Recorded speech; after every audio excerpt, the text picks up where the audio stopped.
आज की वीडियो हम लोग देखने वाले हैं कि यदि क्लिनिकल प्रैक्टिस कोई करना चाहता है या कोई क्लिनिकल प्रैक्टिस करने जा रहा है या कोई अभी BHMS जब कंप्लीट किसी ने किया है तो क्लिनिकल प्रैक्टिस करने के लिए आपके पास कौन कौन सी बुक्स पे फोकस करना है। या अभी कोई फर्स्ट ईयर का बच्चा है तो उसको भी अभी से मालूम हो जाए कि वो कौन सी बुक्स पे ज़्यादा फोकस करे या किन बुक्स पे ज़्यादा स्टडी करे कि उसको क्लिनिकल प्रैक्टिस में बहुत अधिक लाभ मिलेगा।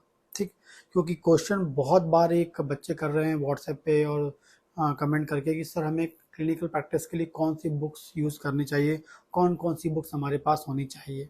ठीक, जनरली आपको बता दूं क्लिनिकल प्रैक्टिस करने के लिए जो आपका जो 4.5 साल से 5.5 साल 4.5 साल आपकी स्टडी होती है और 1 साल का इंटर्नशिप होता है, यहाँ पर आपको पूरे सब्जेक्ट्स को डीपली पढ़नी चाहिए, प्रॉपर स्टडी करना चाहिए। क्योंकि जो फर्स्ट ईयर का होता है उसको फर्स्ट ईयर में पढ़ लें, सेकेंड ईयर को सेकेंड ईयर में पढ़ लें, थर्ड ईयर को थर्ड ईयर में पढ़ लें, फाइनल को फाइनल में पढ़ लें। और इसके बाद जब इंटर्नशिप में आते हैं उस टाइम भी आपको जो 1 साल अच्छे से पढ़ाई करनी चाहिए ताकि जो पूरे सब्जेक्ट्स हैं उनको प्रॉपरली वो इंटरप्रिटेट कर सकें। क्योंकि मैं आपको बता दूं कि बहुत सारे जो बच्चे होते हैं फर्स्ट ईयर में सिर्फ पास होने के हिसाब से पढ़ते हैं, भाई हमें बस पास होना है। सेकेंड ईयर में जाएंगे तब भी वही सोचेंगे, थर्ड ईयर में जाएंगे तब भी वही सोचेंगे, फाइनल में जाएंगे तब भी वही सोचेंगे। कुल मिला के वो 4.5 साल तक ये सोचते हैं सिर्फ हमें कैसे भी करके पास होना है।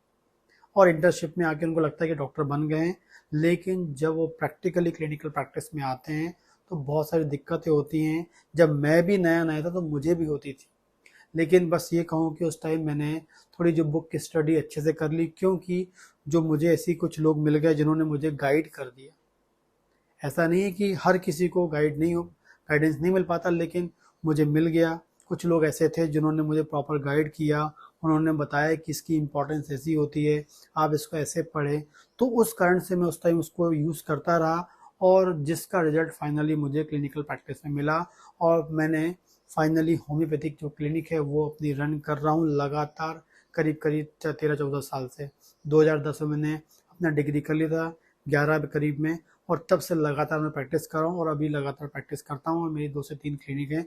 लेकिन उन क्लिनिक को रन करने के लिए जो मैंने बुक्स पढ़ी, जिनमें फोकस मैंने किया, वो मैं आपको बता देता हूँ। ठीक, तो जो आपको BHMS में आप पढ़ रहे हैं वो तो आपको करना ही करना है, वो तो अच्छे से पढ़ना ही पढ़ना है। ठीक है, लेकिन यदि हम मॉडर्न साइंस की बात करें तो उसके लिए आपके पास एक बुक होनी चाहिए, PJ मेहता।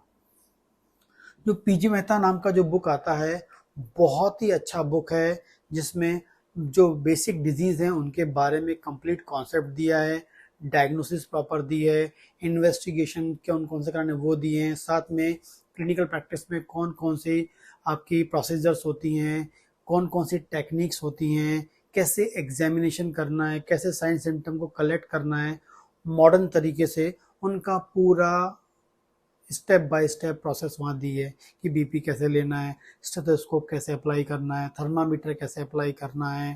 ठीक है, और आपको एब्डोमिनल का एग्जामिन कैसा करना है। तो डिफरेंट टाइप के जो एग्जामिनेशंस हैं, साइन सिम्टम कलेक्ट करने के प्रोसीजर हैं और जो भी क्लिनिकल टेक्निक्स होती हैं पूरा कंप्लीटली PJ मेहता में दिया है।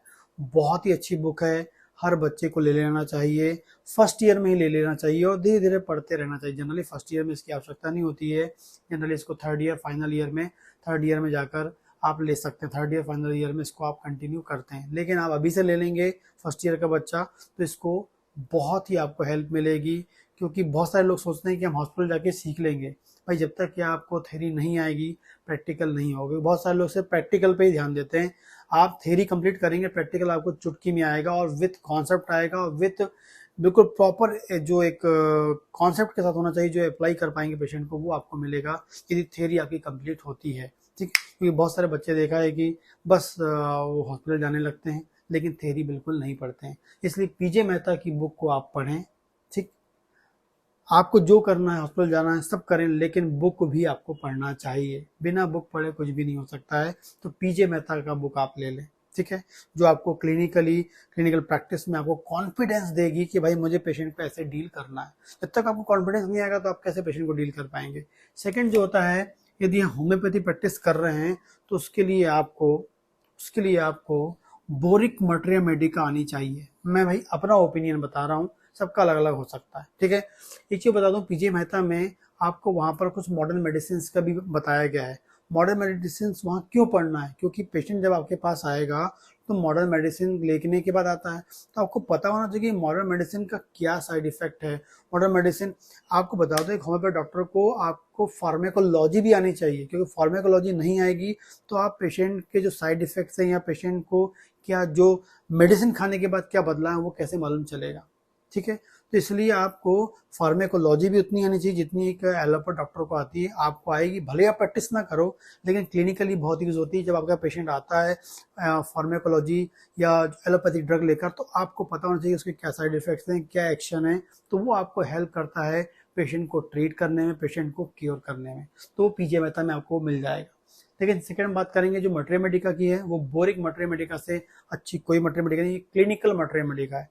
क्लिनिकल मटेरिया मेडिका मतलब क्लिनिक के बेस पे बनाई गई मटेरिया मेडिका है, बहुत ही इफेक्टिव मटेरिया मेडिका है। अपनी क्लिनिकल प्रैक्टिस में वन एंड ओनली मैं बोरिक ही यूज करता हूँ, बोरिक के बेस पे ही पेशेंट को ट्रीट करता हूँ। लेकिन बोरिक आपको आनी चाहिए। फर्स्ट ईयर में ही आप बोरिक ले लीजिए और रोजाना कम से कम 5 मेडिसिन पढ़ना चालू करिए। आपके एग्जाम में क्या आती है वो आप एग्जाम के व्यू से पढ़ना, वो तो मैं आपको बता ही रहा हूँ, ठीक है। लेकिन क्लिनिकली व्यू से बात करें तो बोरिक की मटेरिया मेडिका आपको फर्स्ट ईयर से ले लेना चाहिए, और इस बुक को रोजाना इसमें से 5 मेडिसिन या मैं कहता हूँ 1 मेडिसिन पढ़ना चालू करें। जब फाइनल ईयर तक आप पहुंच जाएंगे तो वो जो है सिंगल करते करते रोजाना 1 मेडिसिन पढ़नी है, रोजाना 1 मेडिसिन पढ़नी है। जैसे आज हमने एकोनाइट पढ़ी है, तो कल यदि हम एबिस नाइग्रा पढ़ रहे हैं तो हम एकोनाइट को रिविजन करें फिर एबिस नाइग्रा करें। जैसे कि आप मान लें 10 दिन बाद आपने 10 मेडिसिन पढ़ ली, 11वें दिन क्या करना है, 11वीं मेडिसिन तो पढ़नी है, लेकिन ये जो 10 मेडिसिन आपने पढ़ी इसको एक बार फटाफट रिवाइज करें। रिवीजन बहुत ही जरूरी, बिना रिवीजन के कभी मेडिसिन दिमाग में नहीं बैठेगी। आपको याद नहीं करना है, बार बार पढ़ के उसको अंडरस्टैंड करना है, बार बार रीड करके उसके कॉन्सेप्ट्स को अपने दिमाग में बैठाना है। यदि आप याद करेंगे तो भूल जाएंगे, यदि आपने उसके कॉन्सेप्ट्स को क्रिएट कर लिया, बार बार उसको स्टडी किया, बार बार रिवाइज करेंगे तो दिमाग में आपके बैठ जाएगी। बोरिक की मटेरिया मेडिका आपको लेनी, बहुत ही अच्छी मटेरिया मेडिका है, बहुत ही अच्छे रिजल्ट मिलते हैं यदि आप इसकी प्रॉपर स्टडी करते हैं और उसको अप्लाई करते हैं पेशेंट पे। तो आगे बात करेंगे रिपोर्टाइजेशन के लिए आप कैंट रिपोर्टरी भी यूज कर सकते हैं। कैंट रिपोर्टरी बहुत अच्छी रिपोर्टरी है, हर डॉक्टर्स के द्वारा यूज होती है, होम्योपैथ डॉक्टर के साथ द्वारा यूज होती है। और कैंट रिपोर्टरी का आजकल आप सॉफ्टवेयर के रूप में भी यूज करते हैं, सॉफ्टवेयर के फॉर्म में भी कैंट रिपोर्टरी अवेलेबल है, जो आपको और इजीली आप उसको हैंडल कर सकते हैं। क्योंकि कैंट रिपोर्टरी को पेशेंट सामने पलटाना बड़ा मुश्किल होता है, बहुत मोटी होती है। तो आजकल आपको हर होम्योपैथ डॉक्टर के पास सॉफ्टवेयर होना चाहिए ताकि उस कैंट रिपोर्टरी में प्रॉपर्ली वो रिपोर्टराइज कर सकते हैं। होम्योपैथी सॉफ्टवेयर तो बहुत सारे रिपोर्टरीज हैं, लेकिन एक बेसिक जो कैंट रिपोर्टरी वो आपको आनी चाहिए। बहुत ही अच्छी रिपोर्टरी है जो क्लिनिकल प्रैक्टिस में आपको बहुत फायदा देती है। तो आपको रिपोर्टराइज करने की प्रोसेस भी आना चाहिए, रिपोर्टरी कैसे यूज करना है वो आपको आना चाहिए। तो कैंट रिपोर्टरी आपको होना चाहिए। अभी आप देखेंगे इस साल 2023 में जो BHMS आया है उसमें फर्स्ट ईयर में रिपोर्टरी का भी इंट्रोडक्शन दिया गया है। क्यों? क्योंकि कैंट रिपोर्टरी को हमें यूज करना है, डिफरेंट टाइप की रिपोर्टरीज को यूज करना है। लेकिन पहले मैं बताऊंगा क्लिनिकल प्रैक्टिस के हिसाब से कैंट रिपोर्टरी सबसे बेस्ट रिपोर्टरी है। आगे बात करते हैं होम्योपैथिक फार्मेसी। होम्योपैथिक फार्मेसी आना बहुत ही जरूरी है। आपको पीजे मेहता आता है, बोरिक आता है, कैंट रिपोर्टरी आता है, सभी आता है।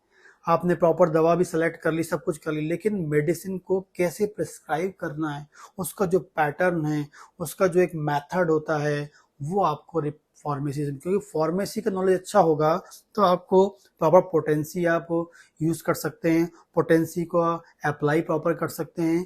क्योंकि जो बेसिक जो फार्मेसी है वो होम्योपैथिक मेडिसिन को बनाने की टेक्निक्स उसमें दी हैं, और कौन कौन सी मेथड्स होती हैं, कैसे पावर जनरेट होती है, सब बताया गया है। यदि आपको बेसिक पूरा आएगा, यदि होम्योपैथिक फार्मेसी आपको आती है, तो क्लिनिकल प्रैक्टिस में आप यदि आप लेनीमेंट यूज कर रहे हैं, ऑइंटमेंट यूज कर रहे हैं, एंड डिफरेंट टाइप की जो होम्योपैथिक मेडिसिन है उसको कैसे अप्लाई करना है वो आप वहां से सीख पाएंगे।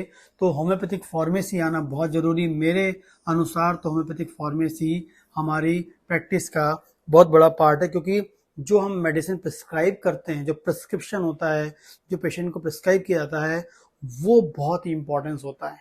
वहां पर आप पेशेंट को कैसे प्रिस्क्राइब कर रहे हैं वो आप होम्योपैथिक फार्मेसी सीख पाएंगे। इसलिए होम्योपैथिक फार्मेसी आपको अच्छी से आनी चाहिए। मंडल या बैनर्जी का बुक आता है, दोनों अच्छा बुक होता है, वो आप यूज कर सकते हैं। एंड लास्ट हम बात करेंगे ऑर्गेन ऑफ मेडिसिन का आपने पढ़ा ही, ऑर्गेन ऑफ मेडिसिन में होम्योपैथी के पूरे प्रिंसिपल्स दिए हुए हैं, तो आपको ऑर्गेन ऑफ मेडिसिन का भी सपोर्ट लेना पड़ता है, क्योंकि जो बेसिक प्रिंसिपल्स होते हैं उसको फॉलो करते हुए फार्मेसी को यूज करना है, उसको फॉलो करते हुए बोरिक मटेरिया का यूज करना है। तो आपको जो बेसिक प्रिंसिपल्स हैं वो आपको आप ऑर्गेन ऑफ मेडिसिन में मिलेंगे। जो मास्टर हैनीमैन है, जो हमारे मास्टर हैनीमैन है, जिन्होंने ऑर्गेन ऑफ मेडिसिन को लिखा हुआ है, उसमें पूरे प्रिंसिपल बताए और प्रिंसिपल की स्टडी भी आपको करनी होती है, जो first year second third year final में आप करेंगे। ठीक है, तो ऑर्गेन ऑफ मेडिसिन आपको अच्छे से आनी चाहिए, क्योंकि उसमें बेसिक प्रिंसिपल्स तो कम से कम आने चाहिए, जिसके बेस पे आप होम्योपैथिक फार्मेसी को, कैंट रिपर्टरी को एंड बोरिक मटेरिया को यूज कर सकते हैं। एंड पीजे मेहता से आप मॉडर्न साइंस को अप्लाई करके इन 5 बुक को यूज कर सकते हैं। PJ Mehta, Boericke materia, Kent repertory, homeopathic pharmacy Mandal and, या फिर आप यूज कर सकते हैं कौन सा, बैनर्जी का। एंड ऑर्गेन ऑफ मेडिसिन के लिए 5th एडिशन आपको लेना होता है, 5th एडिशन ले लीजिए आप वो। ठीक है, 5th एडिशन जो आता है ऑर्गेन ऑफ मेडिसिन का, मास्टर हैनीमैन का, वो आप ले लीजिए, उसे आपको परचेस करना चाहिए और उसको पढ़ना चाहिए आपको। जब जो कि लगातार आप पढ़ते रहेंगे तभी दिमाग में बैठेगा, रट तो आप कुछ नहीं सकते हैं, सिर्फ आपको बार बार रिवाइज करना है और ऑटोमेटिकली दिमाग में आपके वो बैठ जाएगा। तो ये 5 बुक आनी चाहिए। इन 5 बुक में भी बोरिक मटेरिया, पीजे मेहता और होम्योपैथिक फार्मेसी बहुत ही अधिक जरूरी है क्लिनिकली मेडिसिन को प्रिस्क्राइब करने के लिए, क्लिनिकली मेडिसिन को यूज करने के लिए। ठीक, तो इस तरीके से आप ये क्लिनिकली यही 5 बुक को यूज कर सकते हैं। और इसके अलावा यदि कोई क्वेश्चन तो आप मुझे कमेंट करके व्हाट्सएप पे बात भी कर सकते हैं, कमेंट भी कर सकते हैं। इसके अलावा आप यदि मेरा gynaecology, organ of medicine, 12 tissue remedies, general pathology का कोर्स ज्वाइन करना चाहते हैं, तो उसका जो एप्लीकेशन का जो लिंक है वो आपको डिस्क्रिप्शन में मिल जाएगा। लिंक में जाकर आप मेरे ऐप को इंस्टॉल करके इन कोर्सेज को ले सकते हैं और अपने नॉलेज को अपडेट कर सकते हैं। फ्यूचर में भी मटेरिया का जो फर्स्ट ईयर के बच्चों के लिए खासकर मटेरिया आने वाला है, वो भी आप वहाँ जाके ले सकते हैं और वीडियोस को देखकर अपने नॉलेज को अपडेट कर सकते हैं।